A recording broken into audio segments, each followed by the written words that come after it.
and still are. And I said, that's not making sense to me, because my brothers didn't want to put their money in the thing for the bus, and they were told where to sit. My mom said, Doris, go ahead and put your money, pay your money, and we'll go to the back of the bus. Your generation will straighten it out. You have to listen to old people, because we have the ability to prophesy. Now, I'm a freshman at Johnson C. Smith University in 1963. Now you can do the math, you know my age. And it's okay.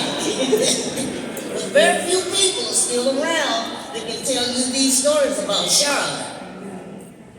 I get to Johnson C. Smith, SGA comes and talks to all of us, and said the very first thing we had to do, we had to learn JCSU's song. And he said, we're going to march downtown Charlotte, Western Union, right here on Trade and Triumph, and we're going to protest and send letters requiring, demanding release of Martin Luther King. That was the beginning for me in my involvement. Prior to that, Martin Luther King spoke to our high school graduation right here in Charlotte. Because Martin Luther King had spoken with President Kennedy, and he was well in tune to what was going to happen with the schools here in Charlotte. That year, in May 1963, all of the schools, we didn't have but what, 7? We had 2 schools, West Charlotte Senior High School and Second Ward High School.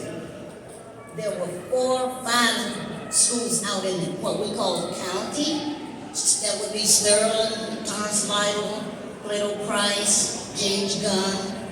Those were the county schools. If you were in Art's session this morning, Art talked about how the schools were segregated and the discrimination. I see Art went to school here in Second Ward, but Second Ward was in the city, and the disparity was still very prevalent among those 2 schools. But out in the county, we even had less. Ladies and gentlemen, I did not get a new book at my school until I was in the 10th grade. We would open up the books, and all of the names were in there, European names that we couldn't even pronounce. My brothers drove the buses for the county schools. They never got new buses. So when I stop and think about what we had to go through just to get an education, which is a basic human right, I was like, well, I need to get the Gantt Center there and at least tell some of my stories. Because guess what? The work is not finished. And when I look at where I came from, where I am now, and where young people need to go, there's a lot of work to do. And I'm confident that we can do the work. Now, I have to say this. I'm a retired teacher. Once a teacher, always a teacher. Once a firefighter, you'll always be a firefighter. Okay, you want to fight for fires. So, what I'm going to do now is, I want you to go with me to this teaching mode. And I want you to give me your full, undivided attention.